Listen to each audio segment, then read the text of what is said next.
والذين لا يشهدون الزور وإذا مروا باللغو مروا كراما والذين إذا ذكروا بآيات ربهم لم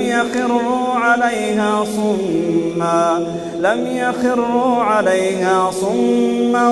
وعميانا والذين يقولون ربنا هب لنا من أزواجنا وذرياتنا قرة أعين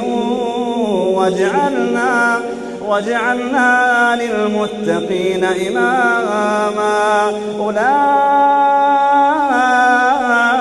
يجزون الغرفة بما صبروا ويلقون فيها تحية